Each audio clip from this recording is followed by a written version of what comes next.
Good evening, everybody, and welcome to this, the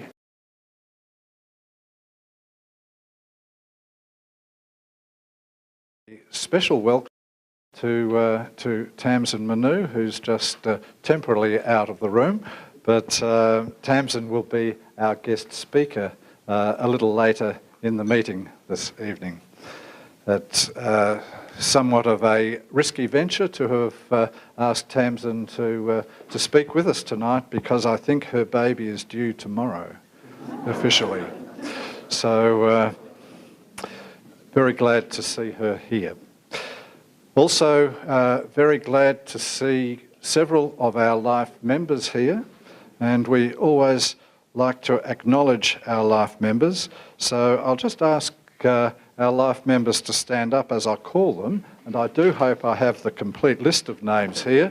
And if I do miss out a Life member, please don't be shy. I'll get you to make the call yourself at the end. But we have Rhonda Jenkins. Rhonda. Anne Lord. Brian Moore, Ian Rickard, Arthur Witchell,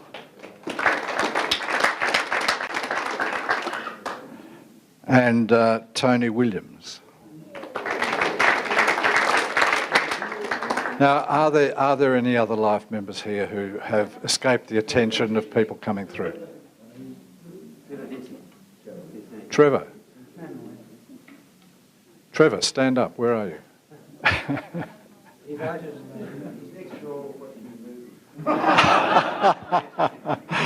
Okay. All right. Well, welcome to all of our Life members, including Trevor, of course. We have a number of apologies, and I'll just read through the apologies that we have.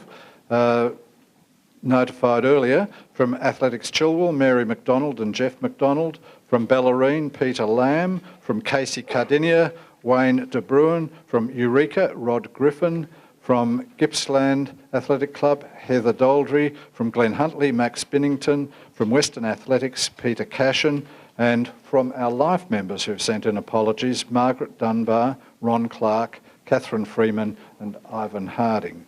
So we'll record those apologies, of course. Is anybody carrying with them any apologies from the floor of the meeting? Yeah. Ian Upton, Keeler St Bernards.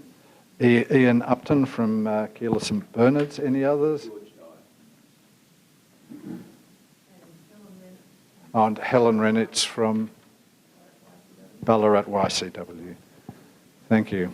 Thank you for that.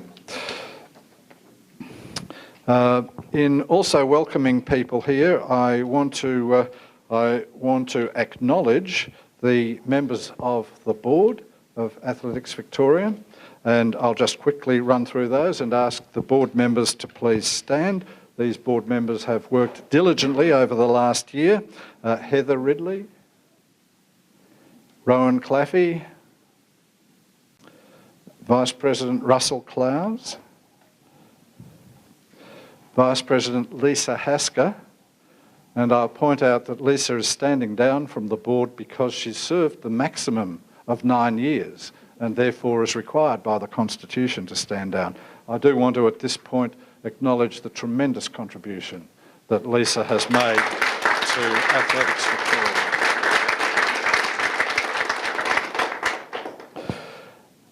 Also on the board, Treasurer Eric Sigmont, and Alan McCauley. Apology for tonight. I should have included that earlier. Alan is also not seeking re-election. His business activities have taken him to New Zealand, and that's why he's not here tonight. I also want to point out that this meeting, believe it or not, is being telecast through AthsVic TV, and so we welcome those viewers out there. We're not sure how many there are, but you'd have to be a stoic person. Okay, we are going to change the order of the agenda a little bit. We're very fortunate to have as our returning officer to have the services of George Primus, and George has indicated that because of the number of delegates here tonight and the number of votes that there will be, he could need a little time to sort out the election. So we've moved the election. I think it is listed as item 8 on your agenda. We're going to move it up and hold it just before the guest speaker, before Tamsin speaks. I know many of you have already cast your ballot, but there will be a formal opportunity within the meeting to cast your ballot, and at that point in the meeting we will also be introducing the 5 people who are standing for the board. So you can hold off, don't feel under pressure if you're holding your ballot paper and haven't had it filled out yet. You can hold off. There will be an opportunity to complete the ballot paper and submit the ballots at that point in the meeting.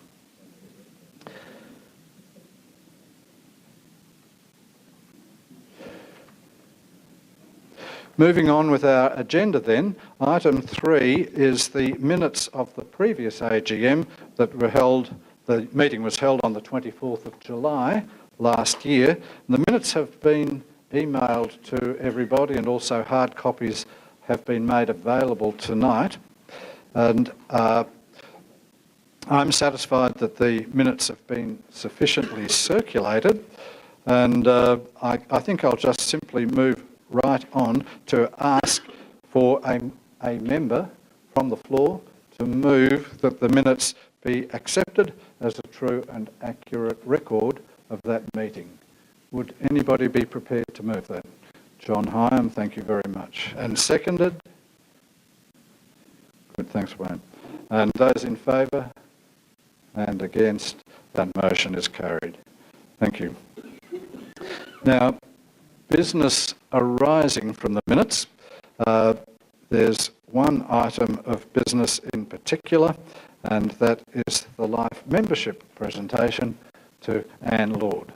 Now, Lisa is actually going to make the presentation, so Lisa, if you could come up, and Anne, if you could come up, and so as to embarrass Anne a little bit, I'm going to read out a part of her citation from last year.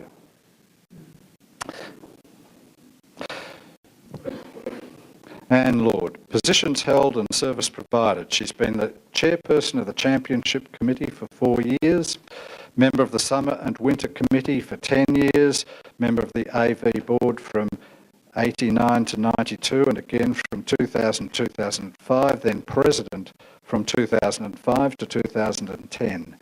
She's currently a member of the Board of Athletics Australia, where she has been since leaving our board. She's been there for the past 2 years. Provided outstanding service to AV, Victorian representative, 7 national junior Australian titles and 2 senior Australian titles. President of Athletics Victoria, as mentioned before, actively involved with the relocation from Olympic Park to Athletics House, where we're meeting tonight. Over 14 years in total service on the board of Athletics Victoria. Her club service history includes she's club member from 1980 to 1989, cross-country captain 1980 to 2013. Have you been cross-country captain for all that time? Well, that's amazing. That's amazing. Yeah, and also Ringwood delegate to Athletics Victoria from 1980 to 1999, also a very long time. Outstanding service to the club, regular competing athlete from 1975 to the present. 4-time Australian representative at World Cross Country Championships, 7-time manager, physio of the Australian team for the World Cross Country Championships, member of the medical team member, and for Australian team at the World Championships, the Olympic Games and the Commonwealth Games. Member of the IAAF Cross Country Committee from 2007 to 2013. So, Anne, you truly deserve your life membership medal.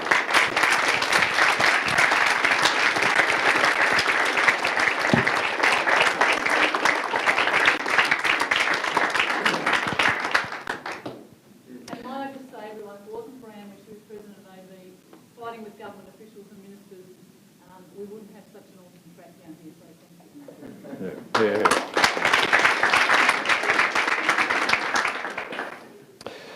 Now we're going to move formally to the election item on the agenda, and as I'm a candidate in the election, I'm going to hand over the chair at this point to my Deputy President, to Russell Clowes, and he'll deal with this particular issue.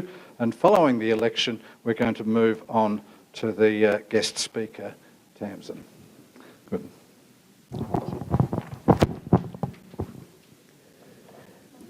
4 board positions have been vacated at this AGM. We have received 5 nominations for the 4 positions, and so a election needs to take place. Candidate information has been circulated to delegates prior to the AGM, and I'd like to ask those candidates if they could please stand once you're introduced. Dr. Ian Jones, Box Hill Athletics Club. Jamie Strudley, Yarra Rangers. Stephen Wright, Coburg Harriers. Heather Ridley, Melbourne University Athletic Club. Amber McDoodle, Athletics Essendon. I'd like to thank each of those candidates for putting their names forward. As Ian mentioned, if you haven't already filled out your ballot slips, now's an opportunity to please complete the voting cards and to put them into the ballot box on my left, your right. Is there anyone else who still needs to complete?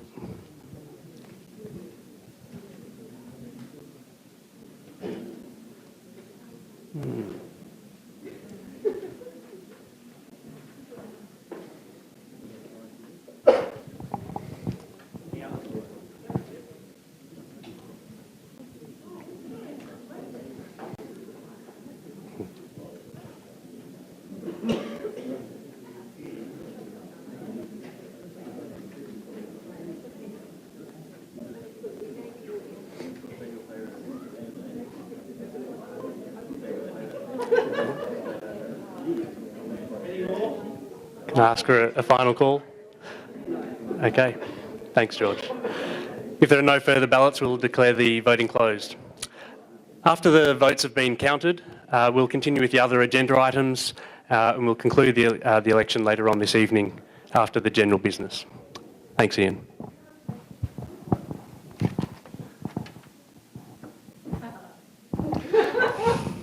Sorry. Good.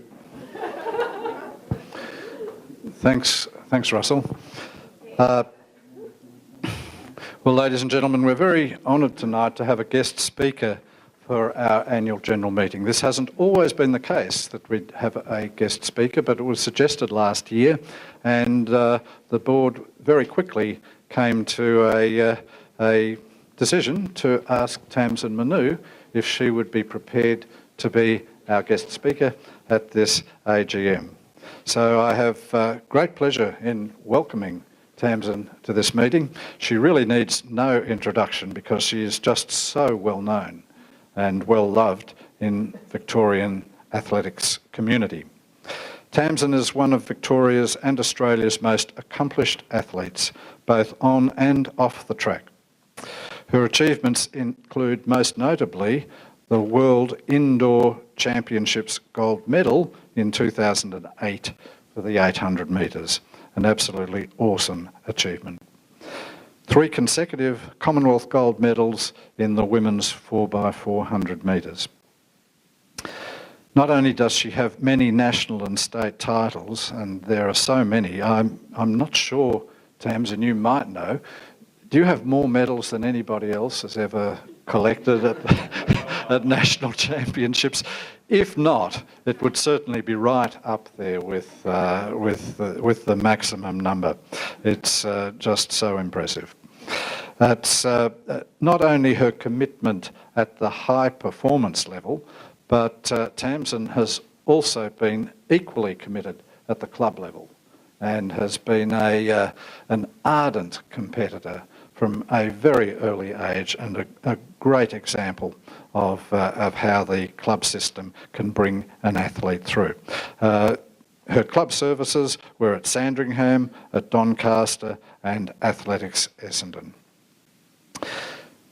The AV board has asked Tamsin to be our guest speaker this evening, and before we hear from Tamsin, we have a little video that, if the technology works properly, we'll be able to pick it up on the screen.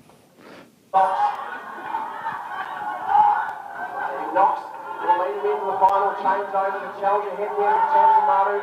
Doncaster in the third place. Knox there, Fattingham for Manu. Doncaster there through third, back to Ringwood. Western Athletics in the fourth place. Watch the 18th-time national champion start from over up the turf. Down the back straight. Can Knox hang on? 50 metres recently, Manu started to really motor down the back straight. Doncaster in the third place, back there to Ringwood in fourth. The battle's on to the middles at the front of the field. Knox still has straight. Standing home with Manu starting to motor to our attention home. Back into the Doncaster, really starting to push through. Knox has the back of straight.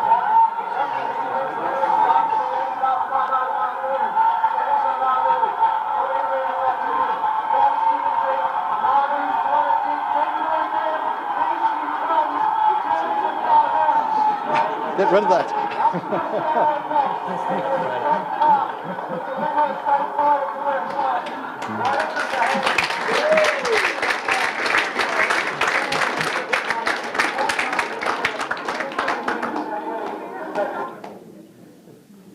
Is there another one? That's it? Good. Good. Okay. Okay, Tamsin, come around here and... That was back when I had abs. Yeah. Thank you. Poor Ellie.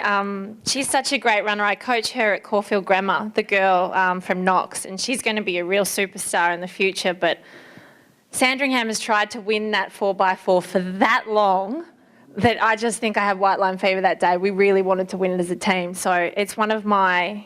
I think if I was going to list my top 10 races of all time, that would be right up there with it. And I told the girls that I love running for my club, and I definitely really enjoyed that. And I had baby on board then, and I couldn't tell anybody, so I'm still waiting for that 5th gold medal. I'm going to talk to you for about 10 to 15 minutes, and then you can ask questions if you feel like asking me anything. I'm very fortunate to have athletics in my blood. I had a great sporting family that I came from that wasn't just athletics, but my parents were track and field athletes. And I just love the sport, absolutely love it through and through. And this last 9 months for me has been living hell because I haven't been able to finish off the season with Sandringham, and I haven't been able to compete and train as hard as I usually like, and I miss it so much, but I am still involved down at the club, and I think that's what's got me through so far.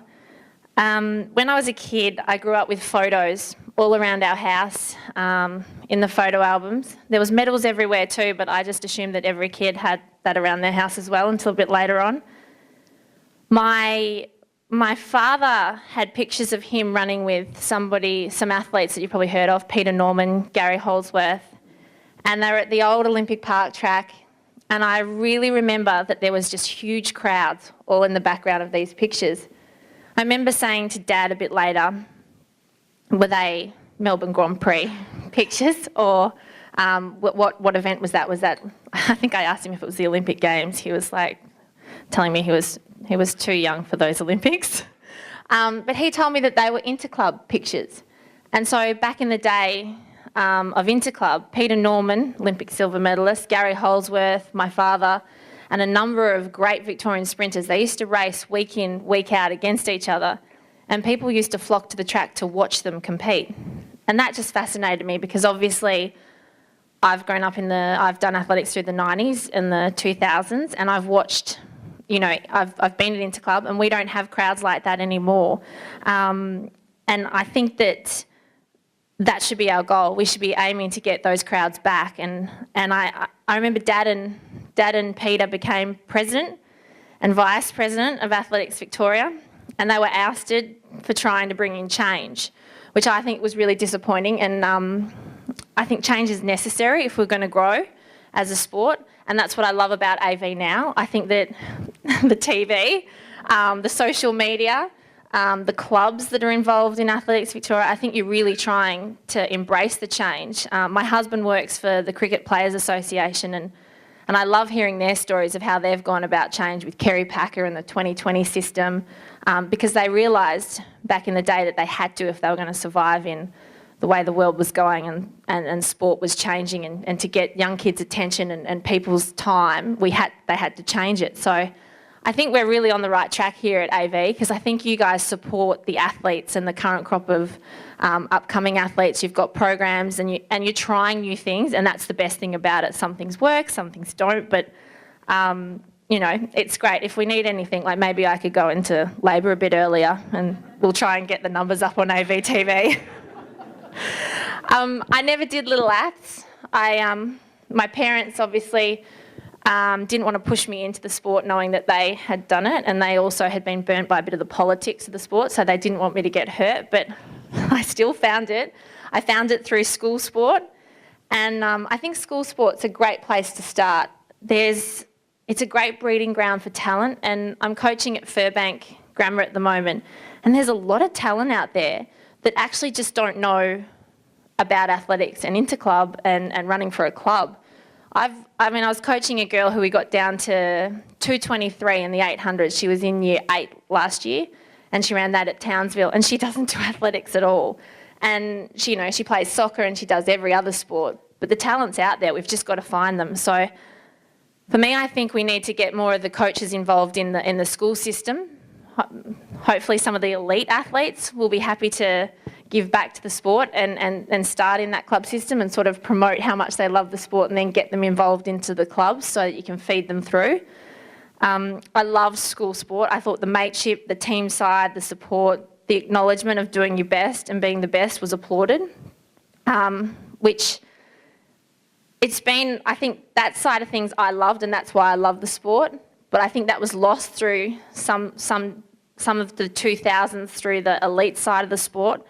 Because of some of my personal experiences, I found that, you'd do as well as you could, you'd be the best in the country, but you weren't rewarded for that. It was often, I got emails from head selectors and things that would say making a final, winning a world indoor title wasn't good enough to... They also wrote things like running 159 Olympic Games wasn't good enough to be selected for the next Games, you had to do more. And that made me really sad, because I spoke to a lot of the other athletes who were finishing behind me, and they quit the sport at 23, 24 when they were so talented and could have gone on to a lot of great things, but they believed that if the top athlete wasn't getting selected, they had no chance, so they went on to go live their life. So we've got to keep those athletes in the sport, and I love the fact that we have a Commonwealth Games on that starts tonight, and we have such a huge team. It's very exciting, and I think that's a huge step in the right direction by Athletics Australia, and I applaud them for sending the big team, and I'm pretty sure everyone here is going to love seeing the green and gold out in the track. No matter how they go, they'll know that they'll be giving their best. I have to speak about my club, and I think the reason why I've run so much athletics and so much Interclub is because I was fortunate enough to have had parents, and my first coach, Neville Silito, who I'm sure a lot of people know, he seems to be around all the time, and he'll be bugging a few of you, but he's got a great heart, and he's always got the sport's best interests at heart, and he always taught me to compete. My parents always taught me to compete. They went out every weekend and they competed. They said that competition was better than any training session. So I think I've been lucky because I've come through that system, And what we need to do is we need to try and make the other elite athletes not forget where they came from, so that they still go back to their local club and compete. Because for me, every time I've had a disappointment, your club lifts you back up. Sandringham has been absolutely fantastic for me because they're like a family club. We have sausage sizzles on the weekend sometimes. We have newsletters organised. We have athletes of the round. And, you know, just that encouragement, it keeps the athletes in the sport. It's such a good environment down at our club at training. Everyone helps each other. We've got a young kid, Henry Smith, who's a very, very talented junior.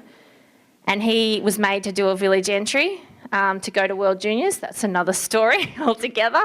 But he hurt himself on his 6th attempt, I think it was. And so he's missed out on going to the World Juniors, which are on at the moment. Now that's pretty upsetting for a young kid, but he's come back down to the club and he's done all his rehab and his training, and I've watched all the senior members and the juniors rally behind him and just, you know, really encourage him to try and make world champs next year. And you see him come down to training and he's diligently done his rehab.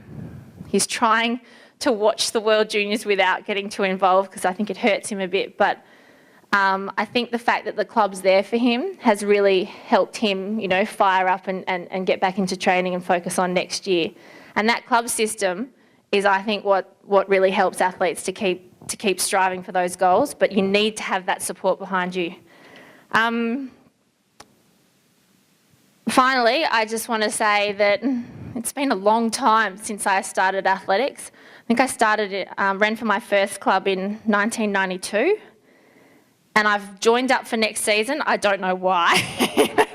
I'm just wishful thinking maybe, but I've also told the girls that I'd be out there at Zatopek for the 4x4, but I'm not sure. Apparently I might be in the B team because we have so many good athletes these days in Sandringham. So either way, I don't mind. I just want to be back out there running for my club. And I really do think that the club system and what AV is trying to do domestically, I think that if AA can see how much support they give us athletes and how much we appreciate it, they might implement some of the systems that they're starting to implement here in Athletics Victoria. But I think the club system's definitely where we need to start. And like I said, Sandringham's helped me stay in the sport since London Olympics, and I think that I can see with a lot of the other clubs when you go down and compete, especially at finals, how much all the clubs love that team environment. So it's been brilliant. I've had a great time competing for not only my club but for my country, and fingers crossed there's still some more to come. Thank you.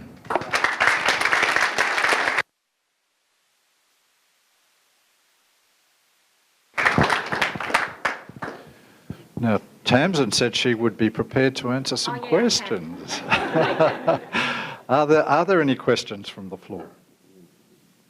Oh yeah, you can have them. Yeah, you can have your notes. But it would have been interesting to see you go on without them. You could have run out the door with them right up. I can ad-lib. Are there any questions for Tamsin? Yes.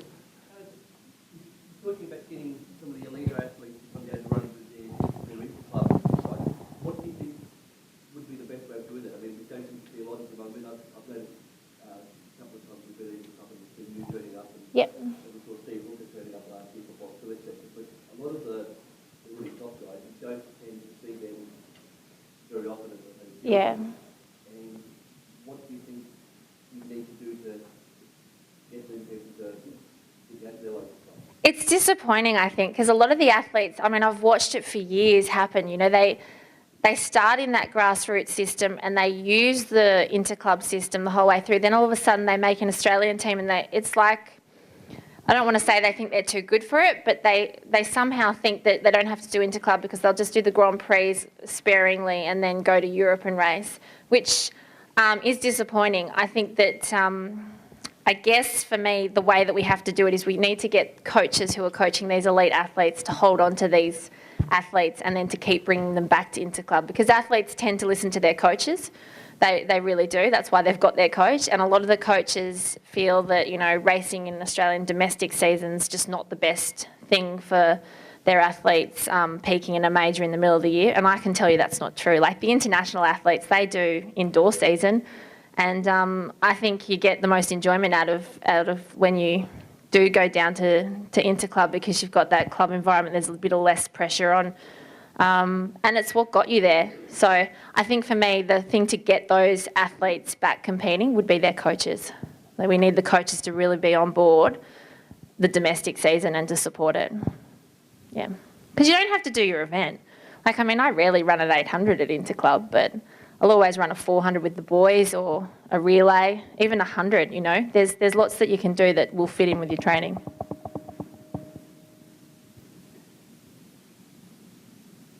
Is that it? You talked before about encouraging some of our best school athletes and presumably some of our better little athletes to then progress into senior athletics. What do you think we should be doing more of to encourage those athletes to come along to interclub and to progress their athletics? So from little aths, the transition into Little seniors? aths and school aths as well. Yeah, I think with little aths, it's a tough one, but I think little aths, we have a great little aths club at Sandringham, and we train on the same track. They train on the same track as the seniors, and so there's a lot of interaction between the juniors and the seniors, and I think that really helps. So I think that the senior teams need to be more encouraging of the juniors. I mean, obviously it's tough because they're not joined together, but the club system can still help that out. So because we still have our senior athletes go down, and there's coaches that help out on the Saturday at Interclub, you know, so there's familiar faces, so that's not such a big step to go from being such a social environment at Little Aths and knowing everyone to coming to a senior club. So I think that's important. I think with the school system, we just need to have more of the athletes, you know, that they look up to, coaching them, and the coaches that are already involved with the school system really trying hard to feed them into a club so that they don't get lost in the system or, God forbid, to another sport. Yeah. Yep.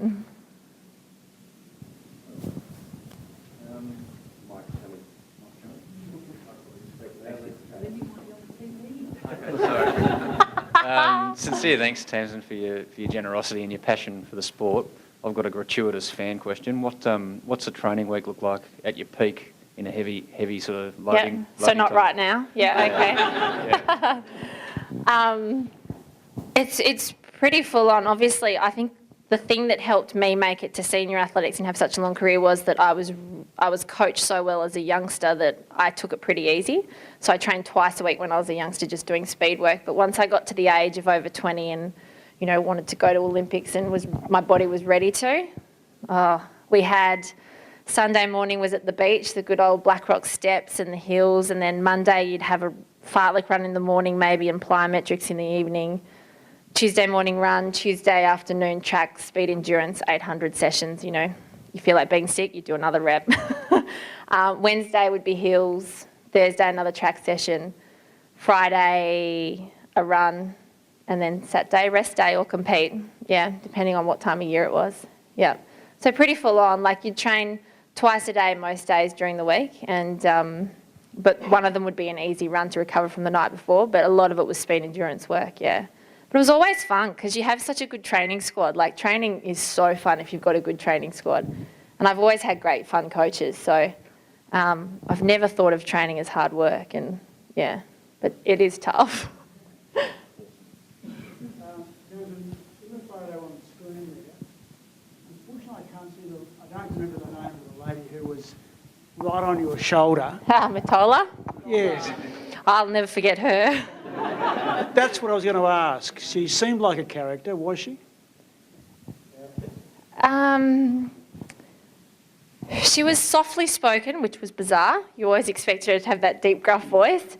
She was friendly. She was always very nice to me. I think she was quite shy, so she wasn't a character. I wouldn't put her out there as the one that you know, that would be talking in the call room, making a fuss. But she was always at the top of her game, you know, for such a long time. And she was one of those athletes that, you know, was quite manly, quite strong, which was a lot of the 800 runners that I came up against on the world stage were. So, and what I like about the 800 is there's all different builds can make you a great 800 runner.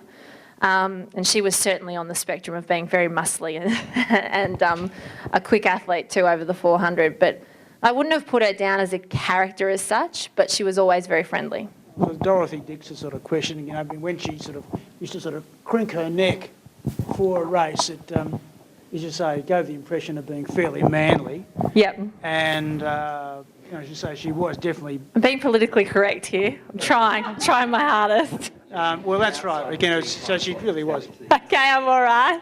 Well, I did come across a few hermaphrodites in my running career. I got to tell you, when I started out in athletics as a junior, some of the things that I've seen in the women's 800 have not been normal. But, I've also come across drug cheats that have kept me out of Sydney Olympic finals and things like that. So you just deal with it. You do as well as you can and you move on. Otherwise, you become bitter and twisted. But she's now coaching Caster Semenya. So, Oh, really? yeah, and I remember 2012, my husband, I took him overseas, and he's a cricketer, obviously, and for some reason we got in a cab together and he was in the front and I was in the middle and I had Caster on one side and Maria Matola on the other. What he said to me as I got out of the car was quite funny. He just said, "I don't mind if they beat you as long as you keep looking the way you look." And I think he meant that in a nice way, but... And they were both lovely girls. I get along with and have gotten along with both of them, my whole career that I've known them.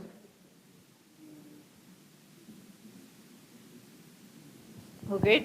Thank you. Well,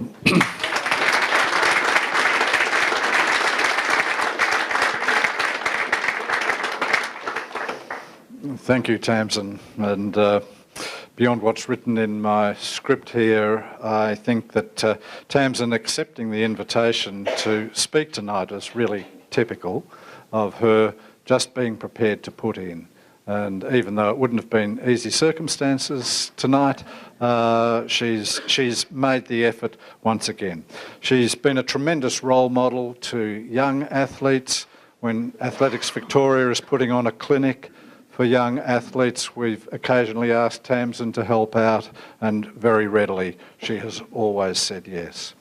And I think her example actually goes beyond just the junior athletes, but it also relates to Tony's question.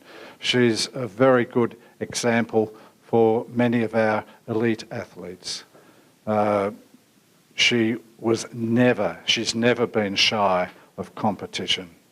She's always run in the Victorian Championships, always run in the National Championships. And the result of that is she knows how to get the best out of herself in a competition. And I think that a lot of our athletes could learn from that. I'll be politically correct and say no more. I was tempted to say something else, but I'm going to bite my tongue. We'll move on with the agenda. Thank you again, Tamsin. We'll move on with the agenda. Item 5 is the annual report. Now, the annual report has been circulated by email, so hopefully most of you have had a chance to look at it electronically. And also, we do have some hard copies available in limited numbers at the meeting tonight. I'm going to assume that you've had a chance to look at the annual report. I don't want to start to pick items out for highlighting in the annual report. I'll just say that I think it's an excellent report, and the report from the various departments of Athletics Victoria, those reports, in my view, are all very encouraging and very positive.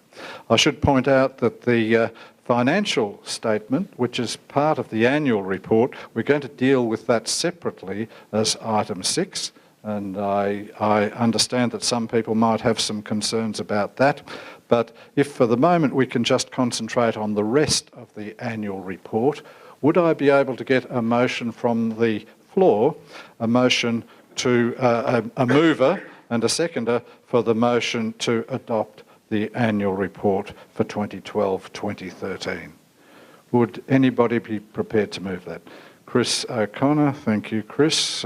It's moved. A seconder, Ian Rickard, seconded. All those in favour? And against? Thank you very much for that. That's carried. We move on to item 6, the financial statement.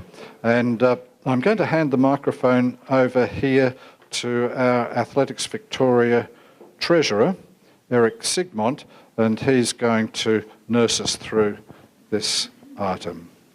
Thanks, Eric. Thanks, Ian.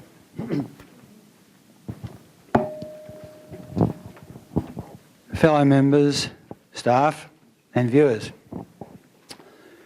it has been the Treasurer's custom to report a trading surplus in the statement of profit and loss at the past 9 annual general meetings. However, in the past financial year, the Association has reported an audited deficit of $242,699. As Ian said, the annual report has been on the website for the past week. There's also been a letter from the CEO detailing the explanation for the deficit. Hopefully, most of you will have had the opportunity to read the statements and this accompanying letter. For those of you who have not, and you have a hard copy here, the profit and loss is on pages 43 to 45, the balance sheet on page 42, and there are notes following. The independent auditor's report also follows the notes to the accounts. There is also a further formal note. The board and the auditors certify that the accounting statements give a true and fair view of the financial position of your association at 31 March 2014, and that there is full compliance with the current Australian accounting standards. Notwithstanding that there is a full explanation in the letter from the CEO, I now invite questions from the floor on the accounts. Ian. Yeah, Eric, I'd like to ask about the budget expectation. What was the budget expected result for this current year? And also, more importantly, now that you've had this result, what is the budget expectation for this year? When you say the current year, you mean the past year? The year we're talking about. Okay. Yeah, it's been our tradition to budget for small surpluses each year. However, early on, we realised that with the move to the new stadium and also with the new CEO, there were a lot of expenses which had not been known, and also with accounting treatments, we didn't know some of the accounting treatments, including one from the AV Foundation where we received the $500,000. We were unaware that we had to amortise the discounted rent over the next 21 years, the life of the loan. So there are a number of items like that, also because of increased capital expenditure, a lot more than we had expected with new timing equipment, distance measuring devices, new computers. There was higher depreciation expenses as well. They weren't cash expenses, but they were still expenses that had to be brought to the bottom line. But going back to your first part, we knew in the first few months, as I say, that we were going to have a loss. It was really only in the last few months that some of the stuff hit the fan, including Athletics Australia were unable to pass on around about $50,000 of grants, so that just hit us in the last month as well. For the current year? No, I'm talking about the year you were talking about. In this coming year we're in now, we are budgeting for a small deficit in around about 20-odd thousand. But in the first few months of the year we're well ahead of budget, but as is usually the case, expenses do crop up to bring us back to that break-even level or thereabouts.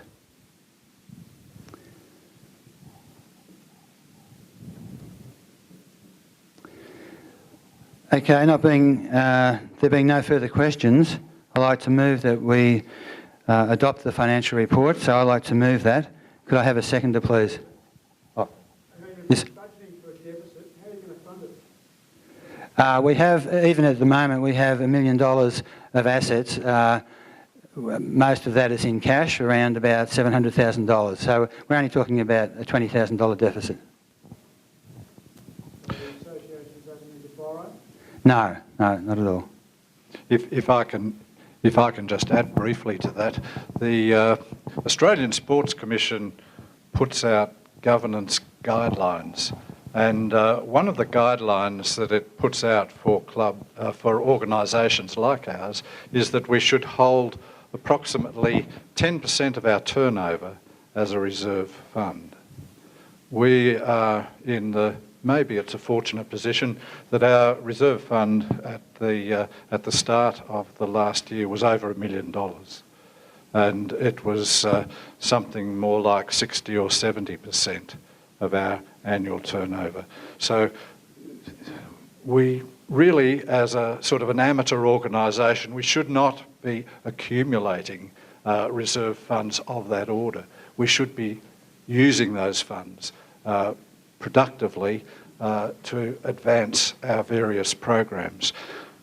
Early in the year, as Eric said, we realised that we were going to go into deficit territory, but knowing that we had the reserve fund, we thought we won't place any impost on the clubs, no emergency levies or anything like that. We'll actually take the opportunity to use up some of those reserves in an investment capacity. So it's not that the funds have been squandered, they've been invested in items of equipment and in personnel that will stand us in good stead for a long time. So it's none of the board members like to finish up with a deficit, but the circumstances we were in, it actually seemed to be the best ploy at the time. Okay, thanks, Ian. I do notice here that the design of the athletic registration has increased, but on the other hand, I'm seeing here there's 310,000 in 2013 there was a distribution from Athletic Trust of Victoria that no longer appears. Why is that? Sorry. The revenue in 2013 there was $310,000 that came from the distribution from Athletic Trust of Victoria. It didn't appear in 2001. Can I jump in? The foundation made a distribution, and it has got the capacity to make a distribution up to a certain amount per year from memory back into Athletics Victoria. The report has the previous years and it has this current financial year's results. In the previous year there was no distribution. In 2012 and 2013, $310,000 was distributed. I believe there's a note underneath the report. If not, there is in last year's annual report. That $310,000 plus another $190,000 that was distributed by the trust made up the $500,000 that was used to basically deck out Athletics House, which was part of an agreement that was done with the Victorian State Government.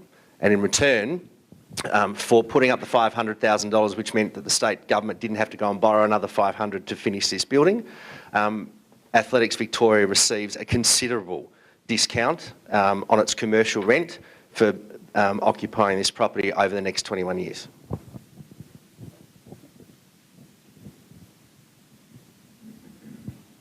Any further questions? Okay, I will now move that we accept the financial report. May I have a seconder, please? Okay. Thank you very much. All those in favour? Against? Thank you.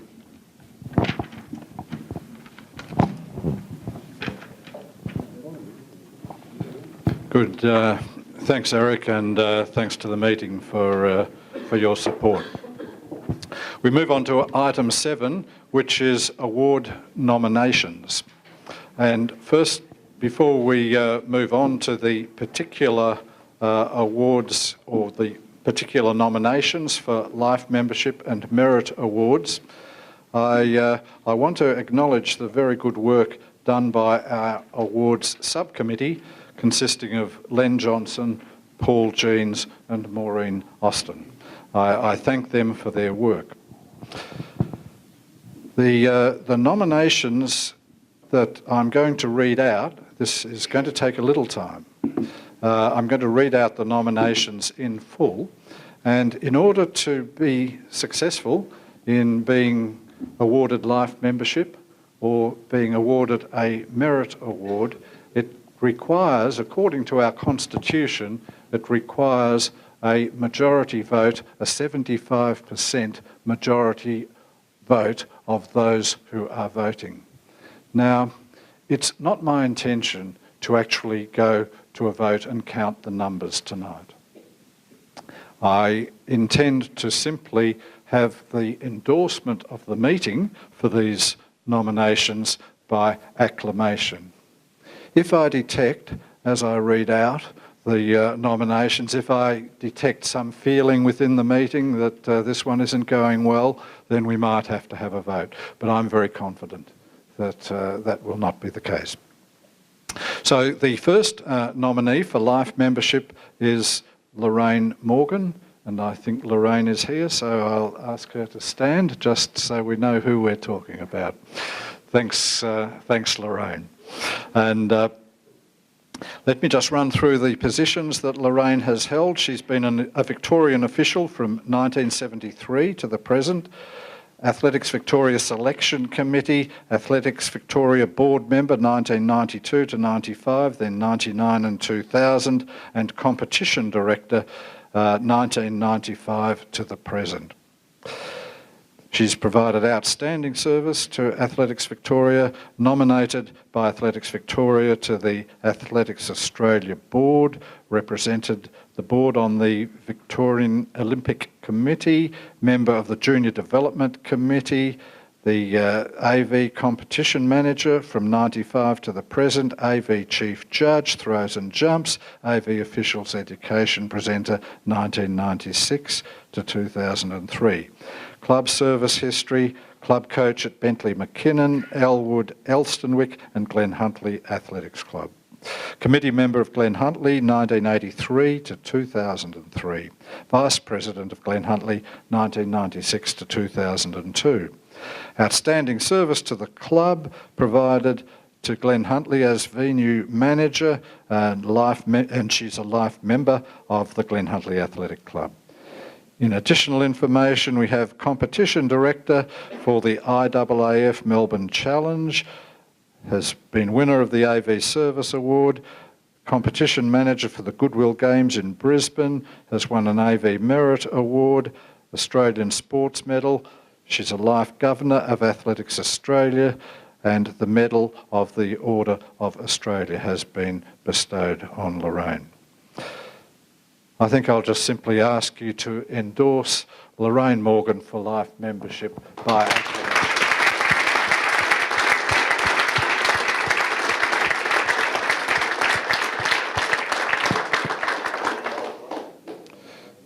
Thank you. Our normal practice is that after these nominations have been formalised at this meeting, at a later occasion we actually present the life membership. So we sort it out tonight and the presentation is done at a later stage, as it was done to Anne Lord this evening. The second nominee for life membership is Bill McLennan. Is Bill, and Bill is here, I think? Yes. Stand up, Bill, so people can see who you are. I think everybody knows who you are. Good, thank you. Bill's positions that he's held centred on Ballarat, the Ballarat Centre Board Member for 32 years, President of the Ballarat Centre for 12 years, Vice President of the Centre, AV Country Committee Member for over 10 years, Member of the AV Championship Committee and the Officials Committee and the Winter Committee. Has provided outstanding service to AV as a Victorian official from 1980 to 2014, has been a delegate to Athletics Victoria and earlier to the VAAA. Has been a registered member from 1979 to the present. Has a club service history as president of the Wendouree Club from 81 to 87, 98 to 90. It says in my notes 1898, but I think that could be a typo. And has also held the positions of Vice President, Secretary and Treasurer of the Wendouree Club. Outstanding service provided to the club as a committee member, as a life member, as an AV delegate and as the club handicapper. Bill has been a strong representative and supporter of athletics throughout the various roles that he has held at the club and at centre level in Ballarat, but has also achieved great success in officiating, including at the World Juniors in Sydney in 1996, the Pan-Pacific Games in 1996, the World Veteran Games in 1997, and the Pinnacle as a technical officer at the 2000 Sydney Olympic Games. Would you please support with acclamation the nomination of Bill McLennan for life membership?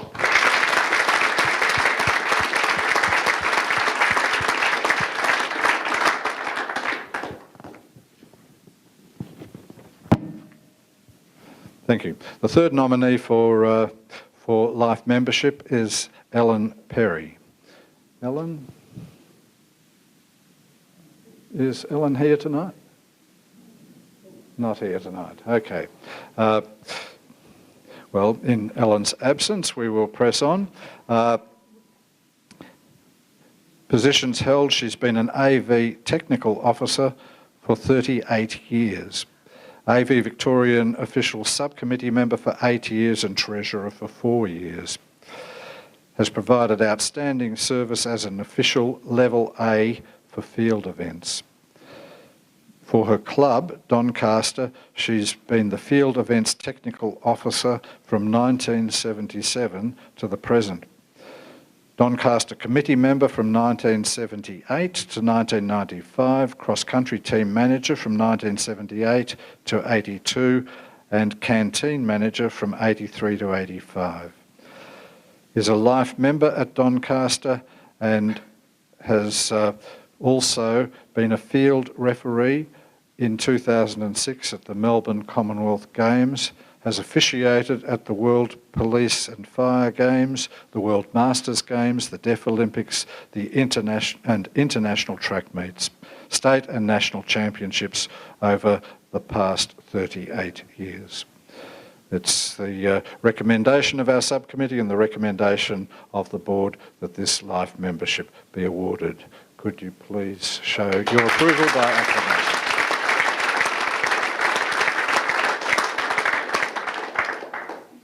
Thank you. The fourth, and this is the last of the life memberships, the fourth nominee for life membership is Tamsin Manu.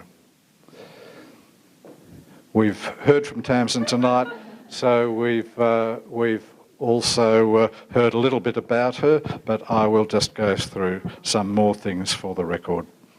Current member of the Sandringham Athletic Club, former member at Doncaster and Athletics Essendon, life member of Sandringham, ambassador working with Sandringham AC promoting junior involvement in our sport, along with coaching, mentoring and assisting athletes of all ages and capabilities.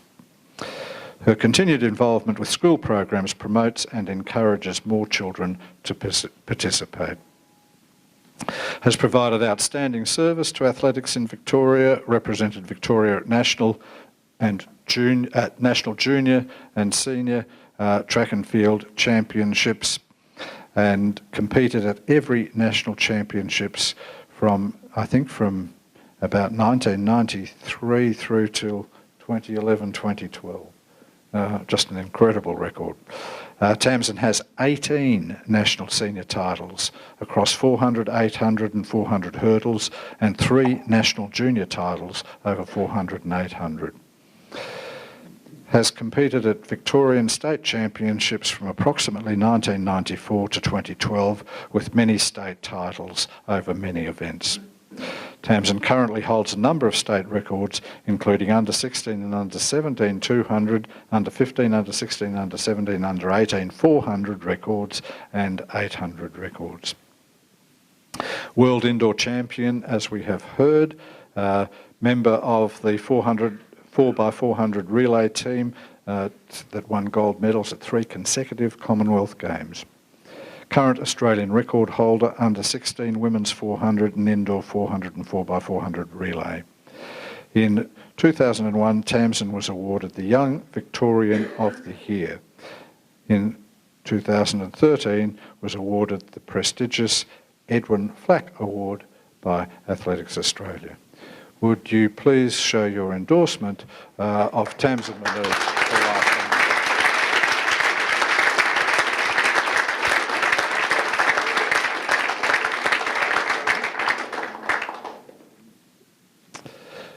We move now to the Merit Awards, and the first nominee for Merit Award is Peter Dunn. And I haven't seen Peter tonight. Are you here, Peter? Not here. Not here, no, okay. For Peter Dunn, the positions held and service provided, he's been a registered AV member since 1988 and has been a start referee at Athletics Australia, Athletics Victoria, schools competitions and at the 2006 Commonwealth Games. Track judge and referee at Athletics Australia and AV competitions and schools events, treasurer of Athletics Victoria 1995 and 1996, and chairman of the AV Foundation from 2012 to the present. Has also been an official with the Oak Park Little Athletics for 4 years to 1988, and awarded the 25-year service badge by Athletics Victoria, and has been a meet manager delegate for Yellow Zone. At the club level, he's been president of Essendon Aberfeldy when it merged with Athletics Essendon in 1993, and has been awarded life membership of Athletics Essendon in 2013. Could you please show again by acclamation your support of Peter Dunn for a Merit Award? Thank you. This is a little bit of an Athletics Essendon event. The next nominee is Ian Williams for a Merit Award. And this is Ian. Ian's a running colleague of mine from way back in the early parts of last century.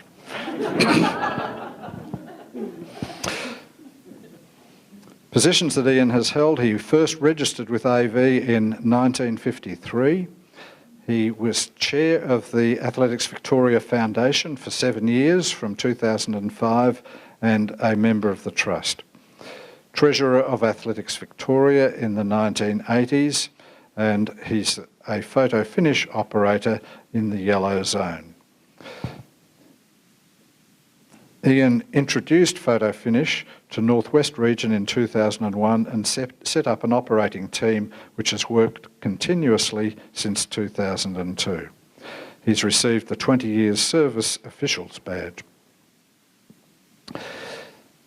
At the club level, he's been secretary from 1965 to 66 and 69 to 72, president from 77 to 79, 83 and 2001 to 2006, treasurer 2006 and continuing, and IT rep from 2006 and continuing. Ian led the merger of Essendon and EMH, that's East Melbourne Harriers, in 1978, and was the initial president of the merged club. He's a life member of Athletics Essendon since 1979. Would you please show your approval of Ian Williams for the Merit Award?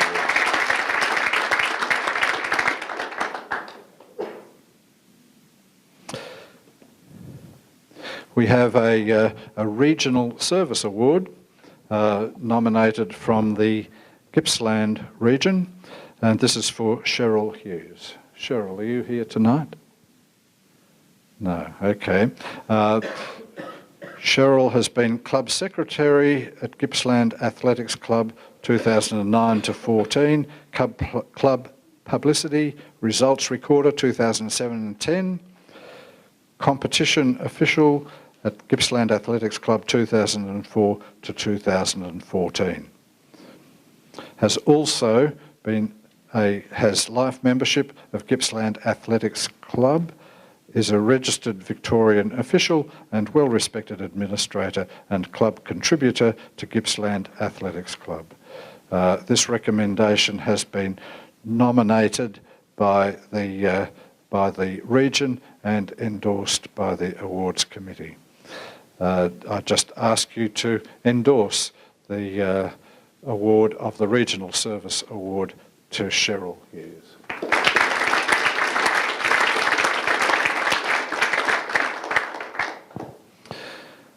The last now of the awards is a 50-year service award to be awarded to Eric Sigmund. I hope this is something of a surprise. I'm not sure if it is, but we've been trying to make it a surprise. Eric joined the Glen Huntly Athletic Club on the 14th of November 1954. Oh, 64. I beg your pardon, Eric. Beg your pardon. I should have glasses. He was a student at Caulfield Grammar School and competed in both the summer track and field season and the winter cross-country season. As a junior, he won the APS Mile title and represented the club in most events, including team relay events such as the Melbourne to Geelong Relay, Powerhouse to Summers Relay, Sandown Relays and 12-hour relays that used to be conducted in those times. He studied university in America at Houston for 3 years, retaining membership of the club and the VAAA, and returned during holidays and competed for the club. Eric has been an integral part of the club's astounding winter successes over his time in the club, being a member of 28 Division 1 team titles and still competes as an over 60 athlete for the club teams. His main successes have been over the marathon, and he has competed in over 50 of them. He was a member of the Victorian team to the Australian Marathon title in 1979 and was winner of the inaugural Gold Coast Marathon. Eric has been a member of the club committee, the club social committee, and been a regular club helper for events such as the Puffing Billy Run, the Great Ocean Road Marathon, Melbourne Marathon fun runs such as the Doxa and the special schools club events for athletes with an intellectual disability. He was also treasurer of his local Little Athletics Club when his children competed there. Eric is currently the Athletics Victoria Treasurer and board member, a role he has held since 2007. So I'm delighted to be able to make a presentation to Eric for 50 years of service.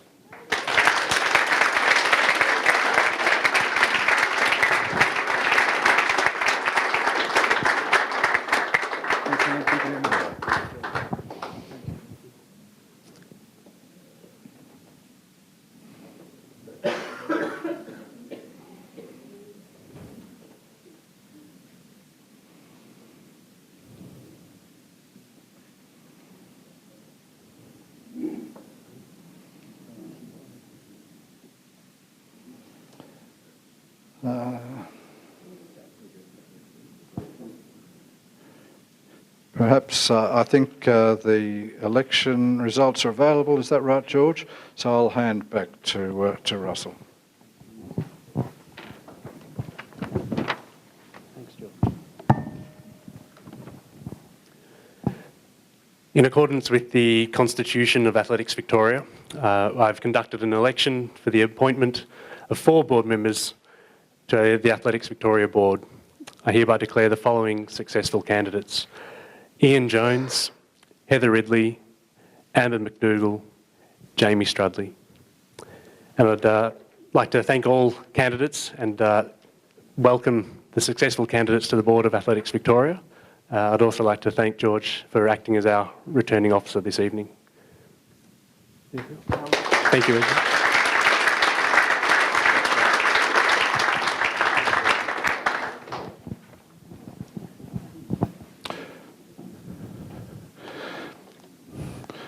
Thank you, Russell. The next item on our agenda is presentations, and what we're going to do here is make presentations. There's actually, again, quite a few of them to the successful clubs that have thank you, right in front of me, the successful clubs through the summer season. So we're going to be assisted here by Ross Cunningham, and I'll make the calls using the microphone, but I'm going to ask some of our board members to actually make the presentations, and we'll start off with Heather. Heather Ridley, if you could start us off with some of the presentations. These go by club, and for Athletics Chilwell, if we don't have a representative of Athletics Chilwell here, but they won the following divisions. Well, I won't go through them since they're not here, but they won several events. And what is terrific about the presentations this year, we're going through the list by club, and there are so many clubs that have won Shield titles. It's just terrific. There's no one dominating club. The next one on my list, though, is Athletics Essendon, which won the women's under 18. A representative of Athletics Essendon.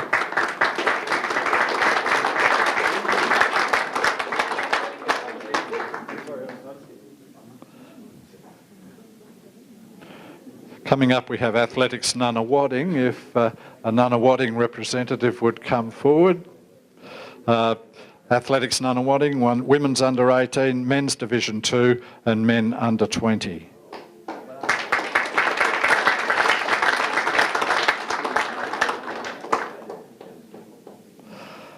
And Athletics Waverley can start moving up. A representative of Athletics Waverley. Thank you. Athletics Waverley won the women's over 40 and the men's over 40. They must. It must be a good region for turning 40.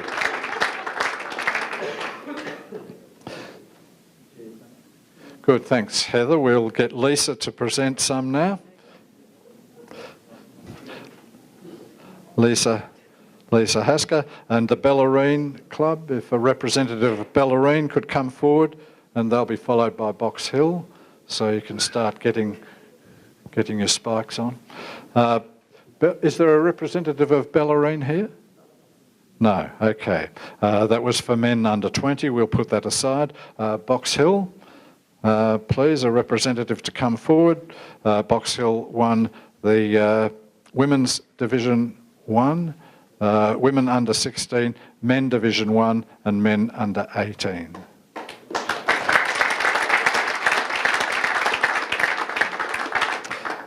Brunswick, thanks Ian. Brunswick Athletic Club won the Women's Division 2 and the Men's Division 2.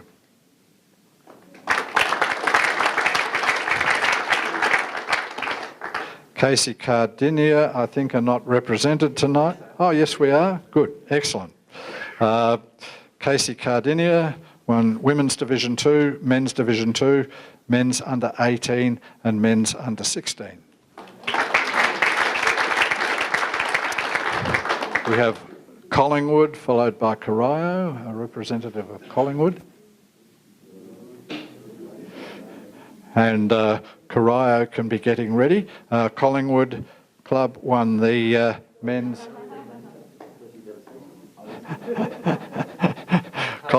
Also the Victorian Official Male of the Year, who was awarded that Male Official of the Year, not Male of the Year. Thank you.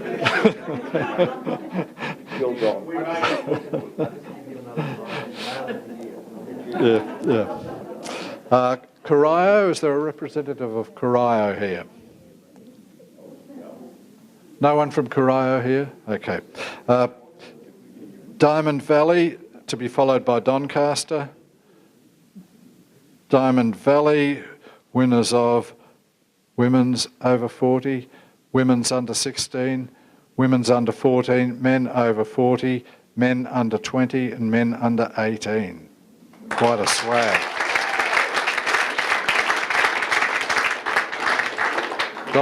Doncaster to be followed by Frankston. So Doncaster for the Women's Division 1 and Men's Division 1.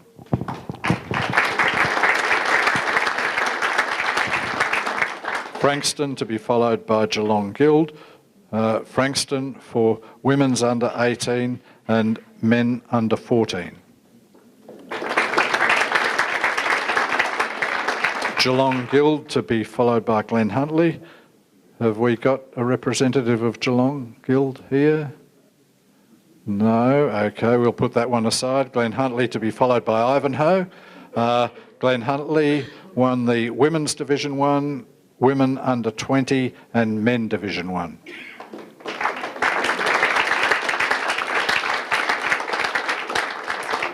Ivanhoe won Men Division 2 to be followed by Keilor St Bernard's.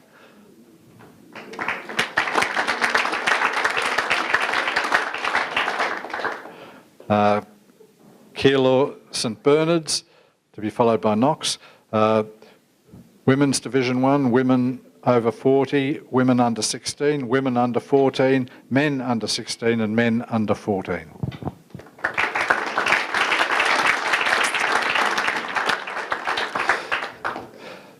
Thanks, Lisa. We'll retire you and we'll go to Rowan. So Rowan Claffey, ladies and gentlemen, for Knox now, for women under 16 and women under 14.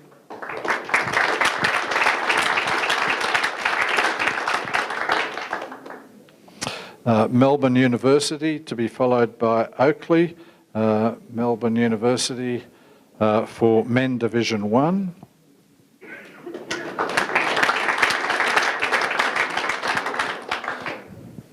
And Oakley for men under 20 to be followed by Old Zavs.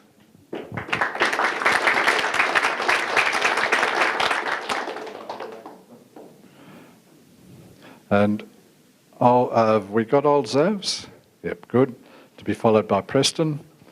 So Old Zaverians, I shouldn't shorten that. Old Zaverians for women under 20.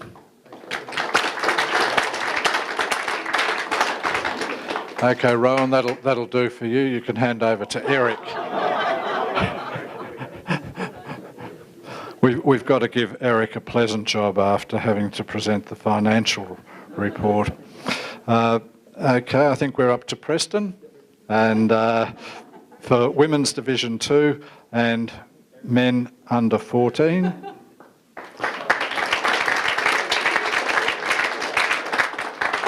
Ringwood to be followed by South Melbourne. Ringwood for women under 14, men under 16 and men under 14.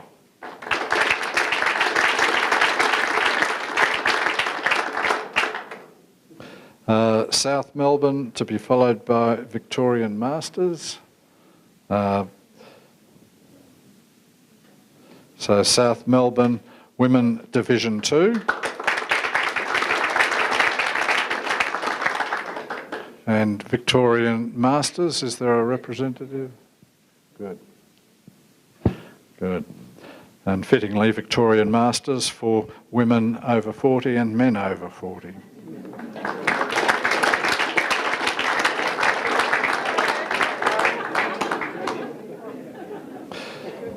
Okay, we'll retire you, Eric, and now we'll give Russell a go. Western Athletics to be followed by Whittlesea. So Western Athletics for men over 40 and men under 18.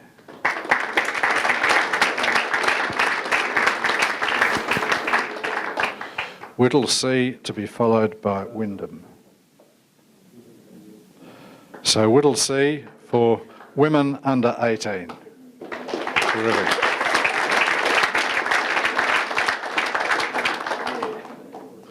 And Wyndham for, we got a representative of Wyndham? Yeah, great. Wyndham for women under 20 and men under 20. A young area.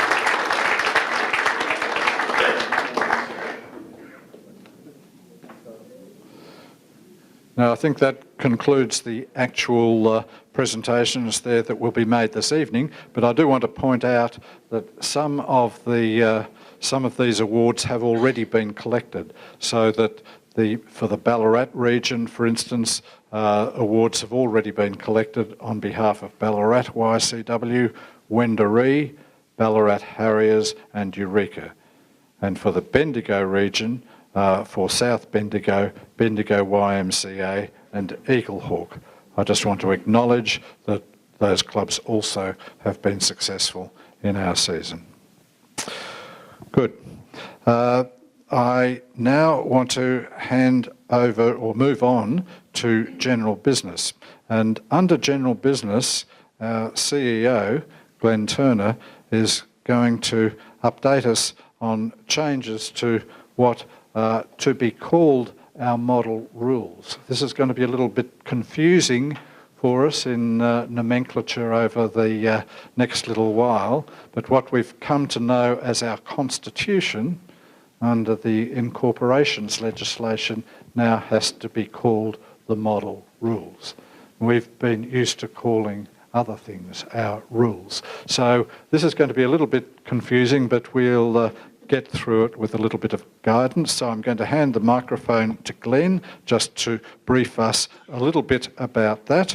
And then he's also going to, perhaps before he does that, he's just going to introduce the staff of Athletics Victoria who have worked so diligently over the last year to provide what I believe has been a significant improvement in services to our members. So I would just like him to introduce those staff to the meeting. Many of them are already well known to you, but some of them may not be. So I'll hand over to Glenn. Thank you very much. There's one fact that I've just learned, and I'm very excited to announce that we've had 70 viewers watch the annual general meeting, which is an improvement of about 600% to last year where we had about 13. Actually, my maths is not that good. So we welcome and thank them, and also thank you for tuning in, and our new viewers next year. And we didn't have to get Tamsin to have the baby to do it. So, gives me great pleasure to introduce the AV team.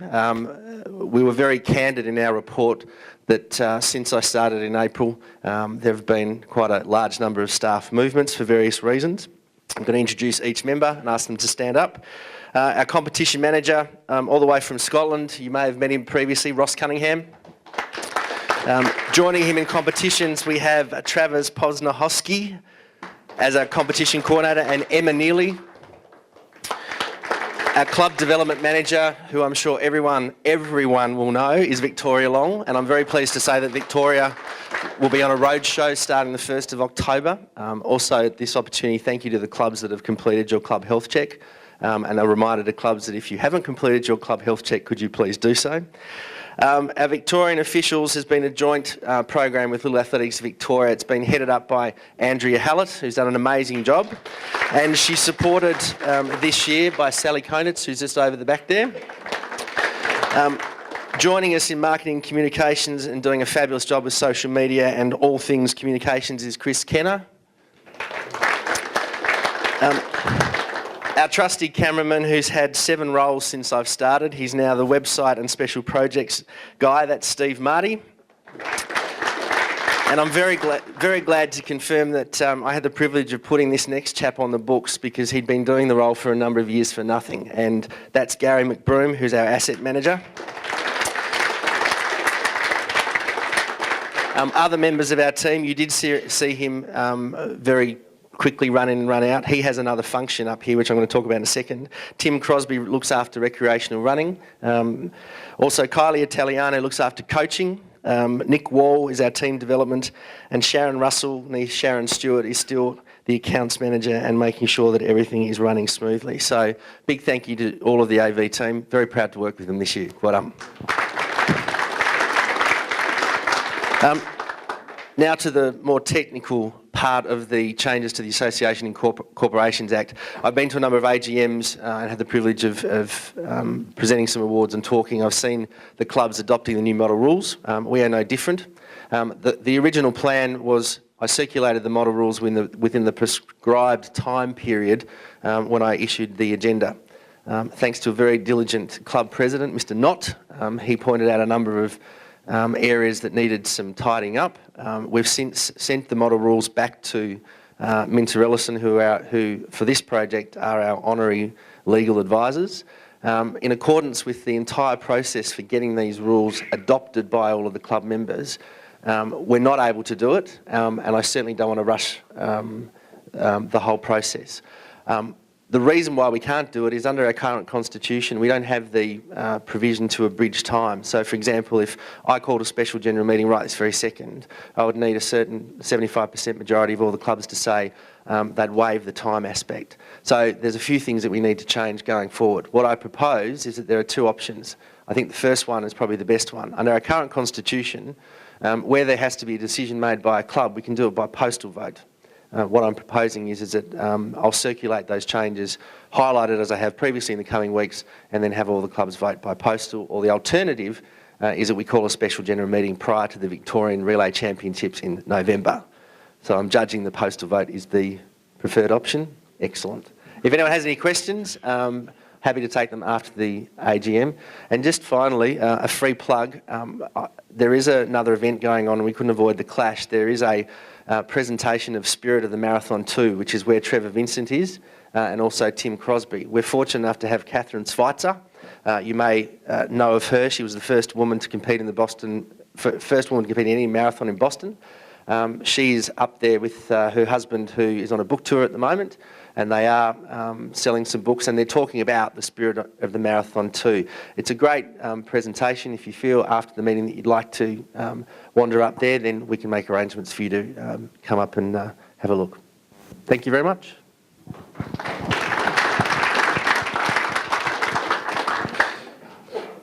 Thanks, Glenn. I also want to add my thanks to the AV staff, but also to convey the thanks of the board to the tremendous effort that's made by the volunteers who volunteer their time in this sport that we all love so passionately. The sport of athletics in Victoria puts on more meetings, more athletic competitions than the rest of Australia combined. That takes an enormous effort, and it takes enormous cooperation between our staff in Athletics Victoria, the office staff, but also tremendous cooperation and coordination and effort required by all of the people who volunteer their time. So that's most of you and a lot more also beyond this room. We all know that to put on an athletics meeting takes more volunteers than any other sport. And it's just a necessary ingredient of our sport, and it's just great to have such a lot of enthusiastic people. And I think the way that that has been worked up, those people all have a good time as well, just like the athletes do, and that's how we'd like it to be. I think it just remains for me to close the meeting. Before I do, though, I would indicate that there will be immediately after this meeting a meeting of the new board in the boardroom upstairs for the sole purpose of electing the office bearers for the coming year.